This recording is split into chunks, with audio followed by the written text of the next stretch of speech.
Hi everybody, I'm Luna. Welcome back to Luna ơi!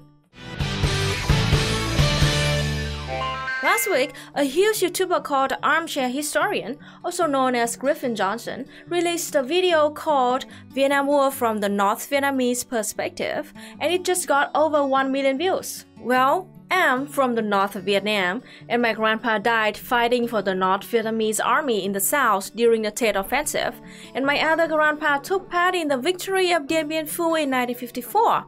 So, I was very curious to see a video about the war from the perspective of the North of Vietnam. I'll be playing the Armchair Historian's video on fast mode, but of course, if you would like to watch the full video before seeing my response, there's a link in the description.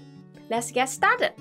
Hi, I'm Griffin Johnson, the Armchair Historian. Mentioning the Vietnam War is one of the fastest ways to spark controversy in any military history community. Opinions will rage back and forth about whether or not the USA was justified in its intervention, what mistakes it made, and if America really ever had a chance of victory. But while topics such as these are very common, what is much less talked about is the perspective of the Vietnamese people during the conflict, their motivations, the agenda of their leaders, and how they endured nearly 20 years of bloody, vicious guerrilla warfare. This video will seek to explain their side of the story, as well as provide context for the stubborn spirit of resistance that enabled Vietnam to hold out against the American juggernaut despite all efforts to beat them into submission. Whether or not the USA was justified in its intervention. From our perspective, there is absolutely no way in which the USA was justified in intervening in our country. Griffin talks about the mistakes the USA made. Well, from our perspective, the whole Vietnam War was not just a mistake, but a crime, built on a lie, as we will discuss in just a moment. If America really ever had a chance of victory? Sorry, the answer is still no. And that's not just me saying that. It's been well established that the Americans who were in charge of the war knew for certain that they couldn't win the war. But again, we will get more into that later. Let's keep watching. To understand the attitude of the Vietnamese during the war, one must first be aware of Vietnam's history of occupation and exploitation by foreign powers. First, there was China, which spent 1,000 years trying to absorb the nation through both conquest and cultural assimilation. However, by the 19th century, China was undergoing its own negative experiences with colonialism as powerful European empires began expanding into Asia and destroying the old status quo. Really good summary of our ancient history. Short but enough. With Chinese influence on the wane, it seemed as if Vietnam might have a chance to stand on its own, but a small squadron of French warships would promptly crush those hopes. Unable to resist this technologically superior foe, the Nguyen imperial dynasty ruling Vietnam at the time quickly capitulated, and by 1884, most of Vietnam had become part of the greater colonial union of French Indochina. With the Nguyen court reduced to a puppet administration, colonial governors operated with virtually no oversight from the French state and were allowed to use any and all means at their disposal to suppress any hint of native resistance. Often this extended to the point of criminalizing the mere act of identifying oneself as Vietnamese. Trapped in a thoroughly miserable existence, the Vietnamese peasants were desperate for a savior, any savior. But after decades of failed revolts and horrific reprisals, the iron grip of colonialism remained as strong as ever.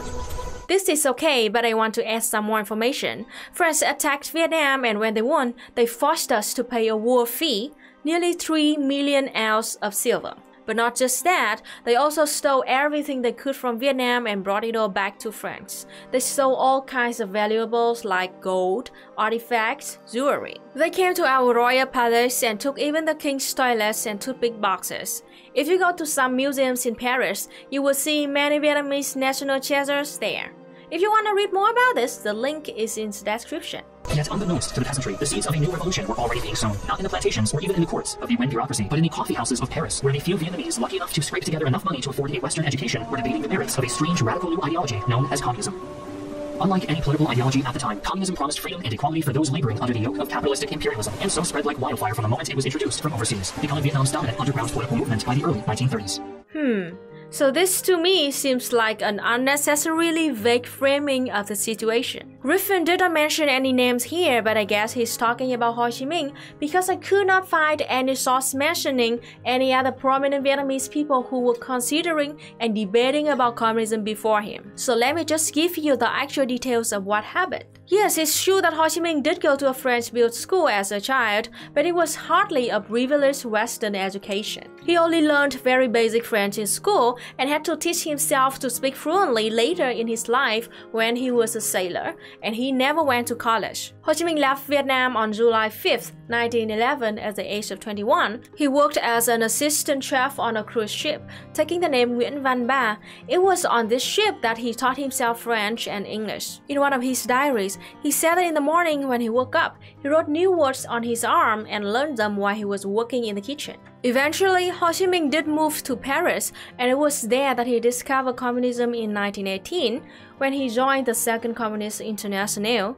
It was Ho Chi Minh and a few of his friends who brought communism ideology to Vietnam in the 1920s, after Ho Chi Minh read the draft thesis on national and colonial questions by Lenin. So I do take issue with the framing that it was a bunch of privileged Western-educated Vietnamese people who debated communism before bringing it to Vietnam, since it was Ho Chi Minh, a poor worker who taught himself French while working as a cook on a ship, who introduced communism to Vietnam. One last note, Griffin said in the video that communism was the only ideology to promise equality and freedom from capitalism, but this is also inaccurate. Anarchism, mutualism, Christian socialism, and many other ideologies were making similar promises across the world and even in Vietnam. But anyway, let's move on. Central to the communist movement in Vietnam was the unassuming son of a disgraced bureaucrat called Nguyen Sinh Quong, or as he is more commonly known, Ho Chi Minh. After leaving Vietnam sometime in the 1910s, Ho Chi Minh drifted around Europe, visiting both the United States and possibly Britain. As early as 1918, he was a dedicated anti-imperialist, joining the group of Vietnamese patriots which petitioned the French government for independence during the Treaty of Versailles. In 1920, he was one of the many communists avidly following the progress of Vladimir Lenin's October Revolution in Russia, the success of which proved beyond any doubt that the imperialist system could be overthrown through force of arms. Ho Chi Minh could speak at least 29 languages. He went to 28 countries around the world for 30 years, not setting a foot back in Vietnam until 1941. Some of the countries he visited included the USA, Brazil, Britain, India, and France. Inspired by Lenin's success, Ho Chi Minh chaired the first meeting of what would become the Indo-Chinese Communist Party, or ICP, in 1930, with the express goal of ending colonial rule of his native country. But for all of his early efforts, regime change in Vietnam would not originate with the Vietnamese, but would instead be instigated from the most unlikely of sources, Imperial Japan. In 1940, Japan invaded Vietnam as part of their efforts to establish the Greater East Asia Co-Prosperity Sphere, or in other words, a series of client states under imperial domination. In 1945, they officially annexed the country and expelled all Western influences, including the entire French colonial administration. Mere months later, the Japanese surrendered to the Allies, and with their collapse, Vietnam's century-old political order had come crashing down, leaving total chaos in its wake. For 5 years, from 1940 to 1945, Vietnam was enslaved by both colonialist France and fascist Japan. In the span of just a few months in 1945, 2 million of our people in the north died of starvation because of the merciless looting of our country by both the French and the Japanese. Many millions more also suffered miserably and came close to dying. My grandparents lived through that time, and they had to deal with malnutrition, osteoporosis, and joint problems for their entire lives because of this famine. Vietnam was completely devastated during this occupation, and that was the main reason why so many Vietnamese people followed Ho Chi Minh and communism. The hatred toward both fascism and capitalist imperialism grew very strong because of all that suffering, and it was under these conditions that Ho Chi Minh led Vietnam into a successful communist revolution in August 1945. It was during this last chaotic year of the occupation that Ho Chi Minh truly came into his own as leader. He had returned to Vietnam in 1941 to organize a major resistance movement against Japanese forces known as the Viet Minh, and by 1945 he was leading an army of at least 10,000 communist guerrillas. His long-awaited revolution began on August 15th, before even the ink on the Japanese instrument of surrender had time to dry. With the French colonial forces in Vietnam having been disarmed by the Japanese earlier that year, there was a brief window in time where the Viet Minh had free run of the entire country. But far from screaming defiance at the hated Western imperialists, Ho Chi Minh was instead positively desperate to secure a friendship with the United States. This was due in large part to the activities of the U.S. Office of Strategic Services, or OSS, which had made contact with the Viet Minh in 1945 and selected Ho Chi Minh as their primary contact within Vietnam. Part of what enabled the close relationship between America and the Viet Minh was their lack of a traditional communist agenda. Despite Ho Chi Minh's unabashed belief in the ideology, his primary goal was always the liberation of Vietnam. As he himself stated, at first patriotism, not yet communism. For f***'s sake, not again. Why do so many Western historians erase the last part of this quote by Ho Chi Minh? The full quote is, "At first, patriotism, not communism, led me to have confidence in Lenin in the Third International." At first, which means, obviously, communism would take the lead. If you cut off at first, it changes the whole meaning of the sentence. This is very sloppy history reporting, and I'm really tired of this specific misquoting of Ho Chi Minh because it mischaracterized him so much. Ho Chi Minh left Vietnam when he was 21, and yes, it's true that at that time he didn't know anything about Marx, Lenin, and communism. It was originally his love for his country and the desire to save his country that inspired him to travel the world looking for answers. Then, in 1920, when he first read Lenin's draft thesis on imperialism, he cried because he knew instantly that it was the path for Vietnam to be independent. Patriotism led him to communism, and communism became his true goal for Vietnam, which I know because I read the whole entire passage, not just a small snippet of a single sentence. This specific misquoting of Ho Chi Minh has become a kind of anti-communist meme, which undermines the important role of communism in Vietnam, so I was really disappointed to see it in Griffin's video. As a result, both Joseph Stalin and Mao Zedong initially distrusted Ho Chi Minh for his unwillingness to make class warfare a priority above national freedom. This, however, struck a chord with American observers, who were naturally sympathetic to the idea of an oppressed nation throwing off the shackles of a domineering imperialist regime. Yes, Stalin didn't trust Ho Chi Minh at that time. He even suspected that Ho Chi Minh was working with the USA to sabotage the USSR. He treated Ho Chi Minh pretty badly when he came to the USSR to meet him. This is why it pisses me off whenever people said that Ho Chi Minh was Stalinist and Vietnam is Stalinist state. Mao Zedong didn't openly distrust Ho Chi Minh, but he also didn't support him. The US was actually the biggest supporter for Ho Chi Minh during World War II. Thus, OSS operatives celebrated alongside the peasantry when Ho Chi Minh declared the Democratic Republic of Vietnam on September 2, 1945. In his opening speech, he began with words familiar to every American.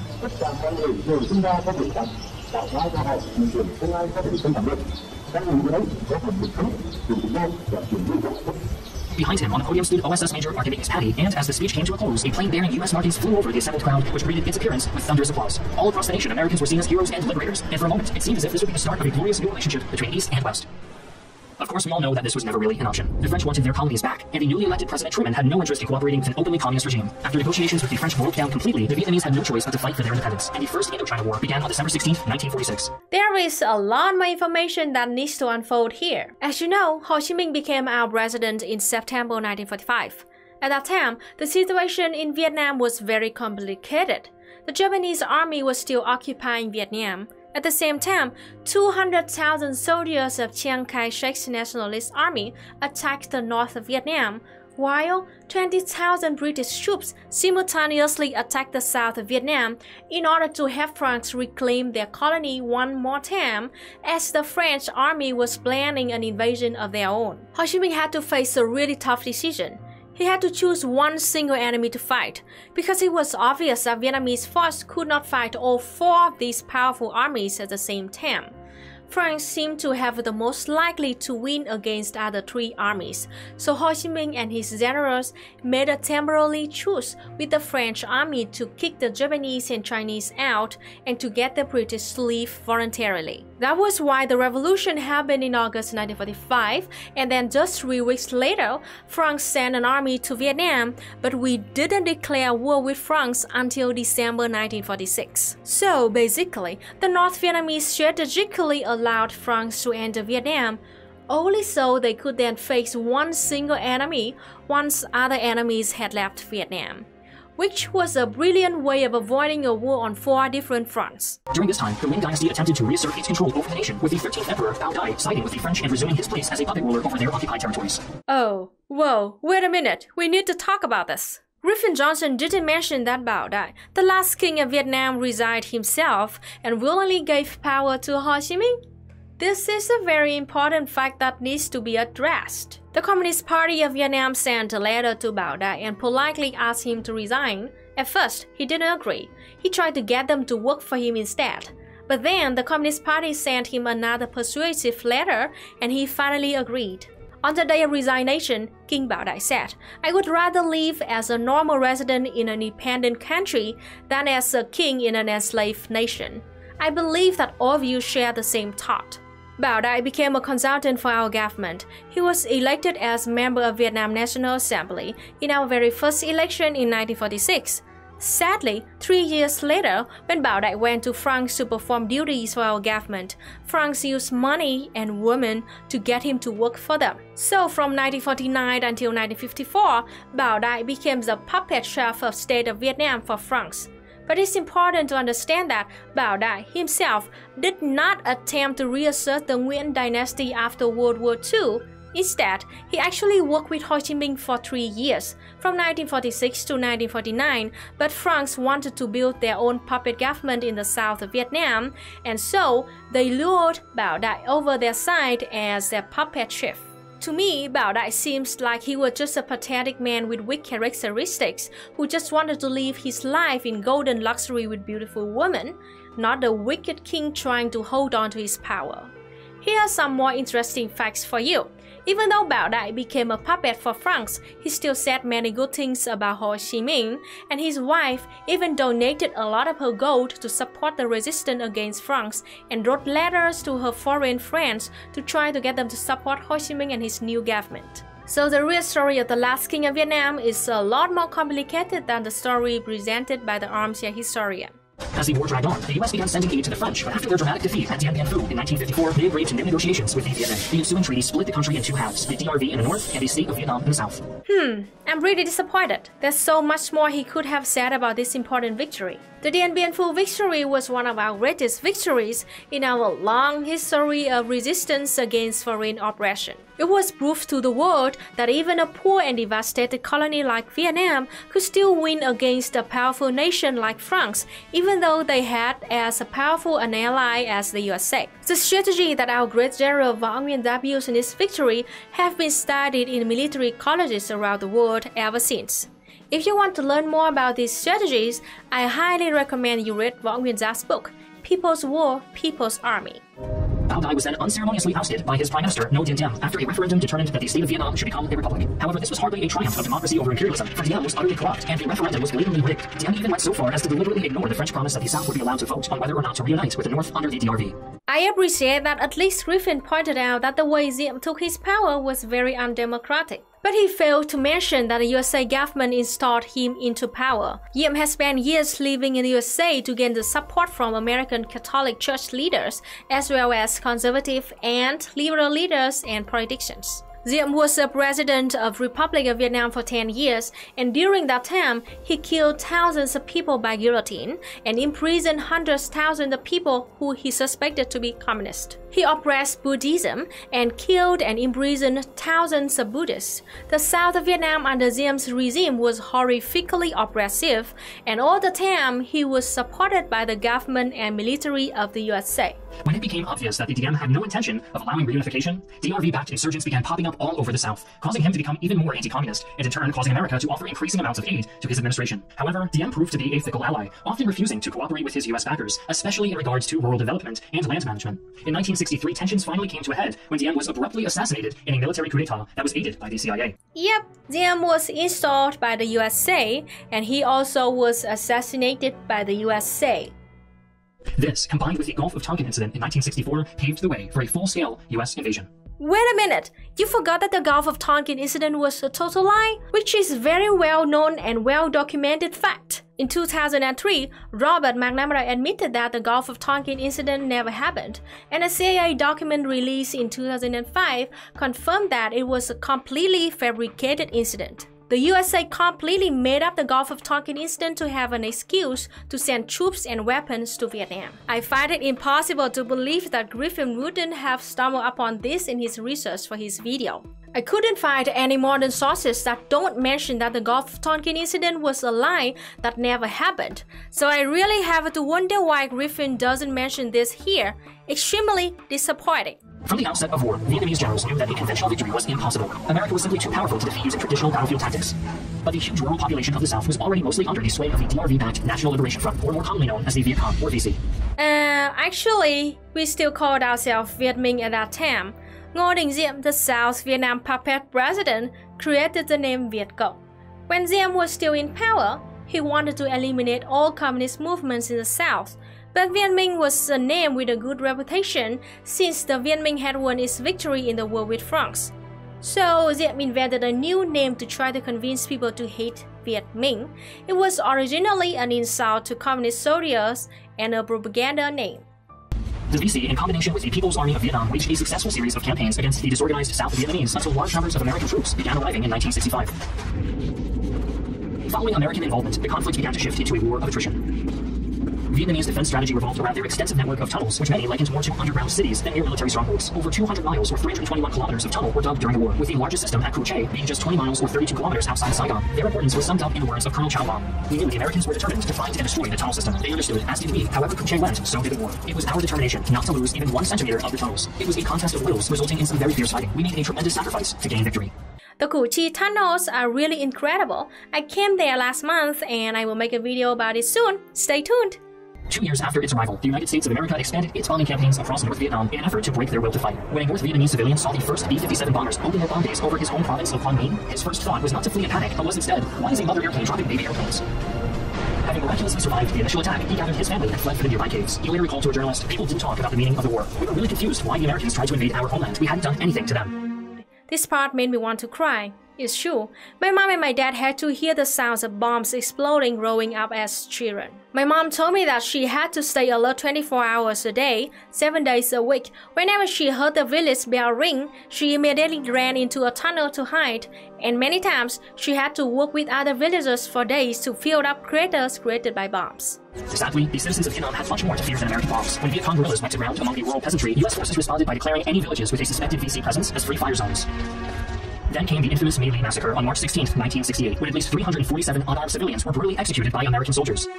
Although the heroic actions of a U.S. helicopter crew saved a few innocent lives, most were not so fortunate, and May Lee would go on to become known as the worst war crime ever perpetrated by U.S. soldiers in Vietnam. Yes, the My Lai massacre is spine-chilling memory for both Vietnamese and Americans. In 20 years of fighting, there was not just one massacre. There were many, many more. Nearly 2 million Vietnamese were killed during the war, and almost every North Vietnamese person has a relative who died in the war. As traumatizing as the war was for the civilian population, it was arguably just as bad for the Vietnamese soldiers on account of how long most were expected to serve on the front lines. Lê Cao Dai, head of surgery at a military hospital, later recalled, "When we were called to go south, everyone was very excited. As it turned out, while I only planned to stay for 6 months, I ended up staying for 8 years." Given these extended deployment times, Vietnamese soldiers quickly became hardened to the horrors of war, and had little mercy for any Americans unfortunate enough to fall into their grasp. American pilots were especially loathed due to their indiscriminate bombing campaigns, and many were tortured to death after they bailed out over Vietnamese territory. Oh, whoa, jeez, that was horrible. A Viet Cong that shot an unarmed American pilot. That was horrible. But wait, the painting looks so familiar. The figures for this animation came from these 2 pictures. And this is such an egregiously propagandistic distortion. The pilot in this picture was an American named Dewey Waddell. He was prisoner of war held by the NVA. And not only was he not shot in the head, he was still alive as of 2017. He was not killed the way this picture portrays. But in this picture, which seems to be the inspiration for the headshot, the soldier who shot was Nguyễn Ngọc Loan, the head of the police in Saigon for the South Vietnam puppet government. And the person who he shot was Nguyễn Văn Lam, a captain of the North Vietnam Army.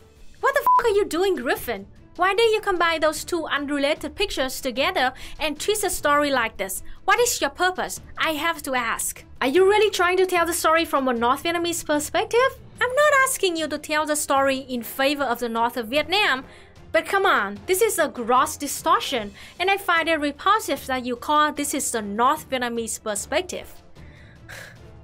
To keep their populace motivated and stave off the effects of war weariness, the DRV maintained strong and effective propaganda campaigns throughout the conflict.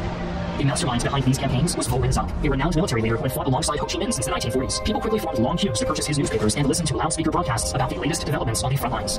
With minimal access to international news, the people of the North were easily swayed by party rhetoric and quickly came to regard the war as a necessary and righteous struggle against yet another imperialist aggressor. With minimal access to the international news. Yes, you know why? Because the USA kept bombing us for years. We had no electricity, no television, and you kept bombing all of our roadways and shipping lanes. The USA tried very hard to cut us off from the outside world. They also lied and distorted information for decades and portrayed the Viet Minh as soulless monsters to try to get more and more people to hate communism.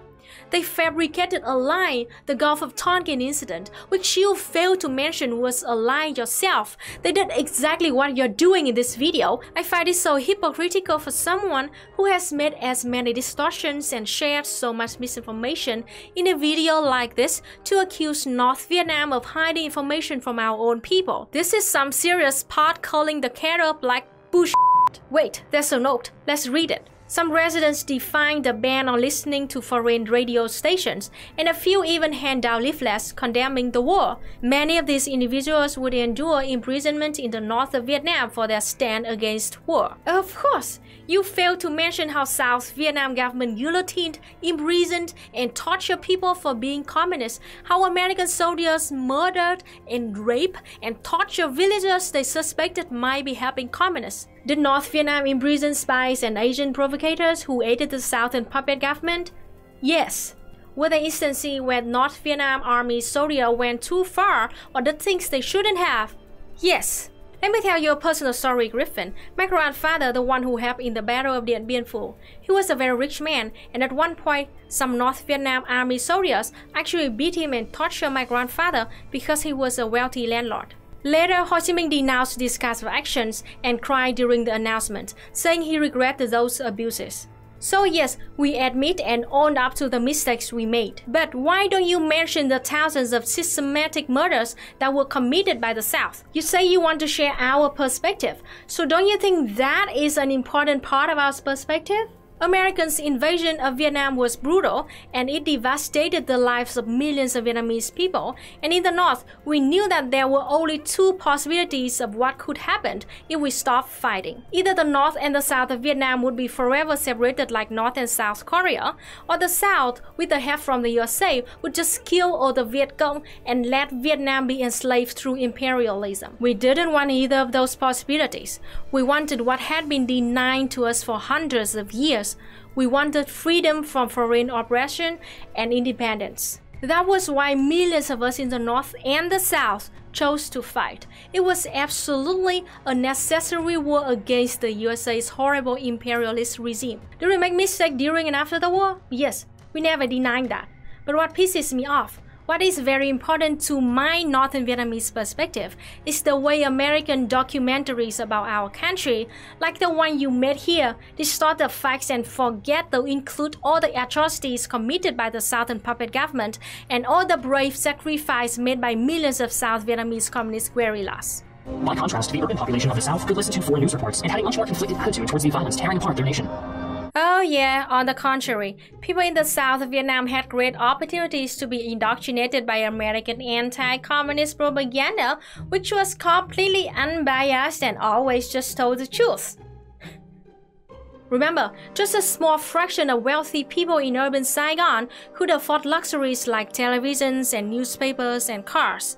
There were still millions of villagers who were killed, murdered, raped, imprisoned, and tortured every day by the US soldiers and South Vietnam anti-communist army. And you know what?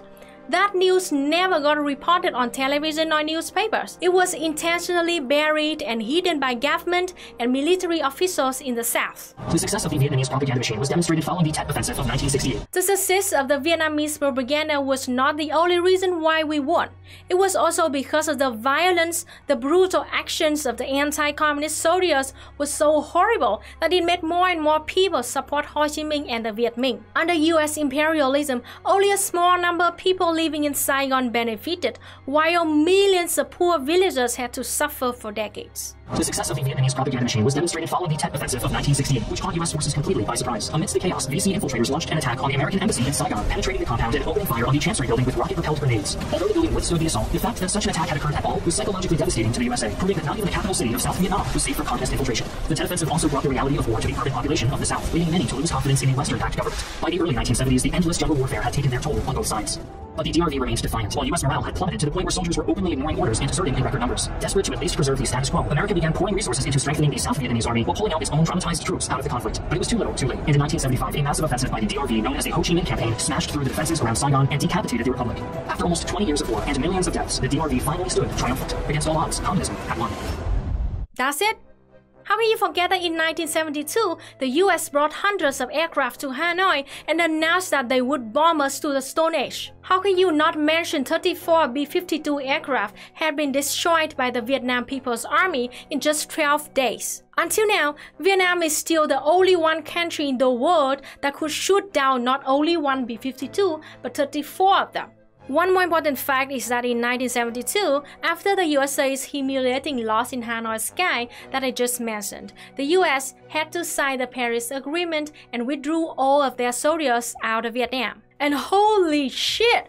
You didn't even mention the millions of liters of toxins that the US sprayed all over Vietnam that has been affecting our people for generations, even to this day. You didn't mention the amount of bombs that the USA dropped on Vietnam, Laos, and Cambodia.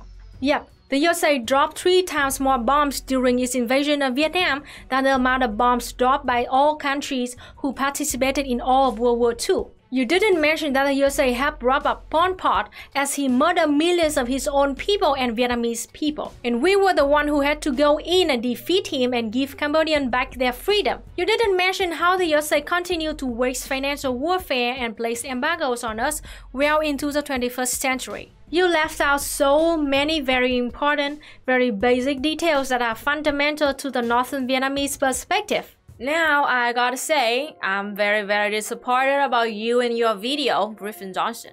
It's really shameful that you were so presumptuous as called this video a Vietnamese perspective when you left out such critically important aspects of the war. No Northern Vietnamese person would forget to include the bombing of Hanoi, the 11 million gallons of Agent Orange that devastated our jungles and forests and continued to disable people across the country. No Northern Vietnamese person would forget to mention that the entire war was started based on a lie, that the Gulf of Tonkin incident never even happened. So no, I don't think your video shows the North Vietnamese perspective at all, Griffin. I'm sorry to say. But to those of you watching my video now, if you want to know more about the war from a real Vietnamese perspective, not from a random American dude who calls himself an armchair historian, I invite you to watch my video, How Communism Won the Vietnam War. But wait, we are not finished yet. Now Griffin is going to share his perspective about the war. Let's see what he has to say. Or had it. While the sacrifices made by the North Vietnamese during the war allowed them to survive and eventually reunite with the South, the conflict would leave millions on both sides scarred for life. Furthermore, despite the expectations of the international community, communism failed to spread throughout Southeast Asia after the fall of Saigon, rendering decades of U.S. obsession with the domino theory utterly pointless. Despite the repeated entries of Ho Chi Minh and extensive testimonies by OSS operatives in the 1940s, America never fully grasped that it was the desire for liberty, not communism, that motivated the North Vietnamese to fight on against the odds. Their support of the corrupt Diem administration only furthered this rift in understanding, and the resultant 2 decades of violence opened up a deep national wound between North and South that has yet to be fully healed. So from your perspective, it was patriotism, not communism, that helped Vietnam win the war? As I said earlier in this video, in the past that led me to Leninism, Ho Chi Minh said. At first, patriotism, not communism, led me to have confidence in Lenin in the Third International. Step by step, along the struggle, by studying Marxism, Leninism, parallel with participation in practical activities, I gradually came upon the fact that only socialism and communism can liberate the oppressed nations and the working people throughout the world from slavery, which I think is the same for Vietnamese people. At first, we were united by patriotism and a desire to overthrow foreign oppression so we could gain freedom and independence for ourselves. But it was communism that united us. It was communist ideology that taught us how to fight and win against foreign oppression.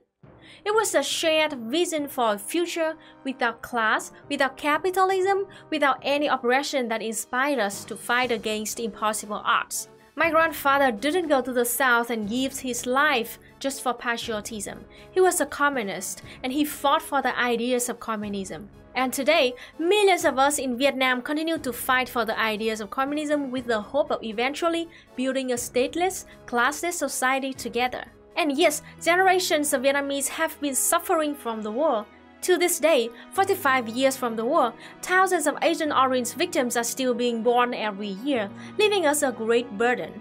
Every month we find a new bomb under the ground that can explode anytime. In fact, just a couple of weeks ago, a 300-kilogram bomb was found in the middle of Hanoi, causing 1 kilometer radius of the city to be evacuated while it was defused. Vast lands in Vietnam, Laos, and Cambodia are still empty because of unexploded landmines, bombs, and Agent Orange. Hundreds of barrels of toxins are still ruining our soil.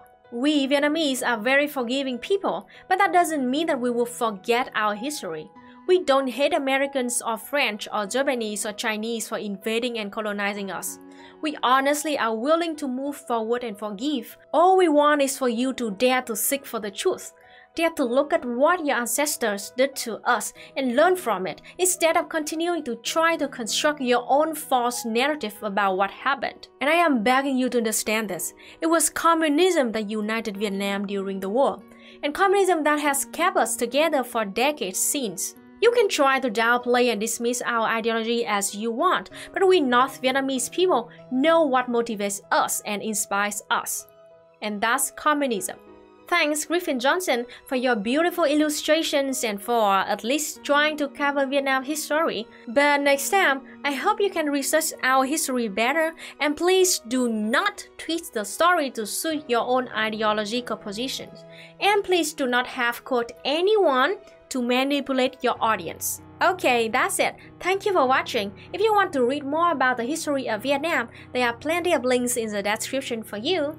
And of course, you can subscribe to my channel if you want more perspective from a Northern Vietnamese woman. See you next week. Bye bye!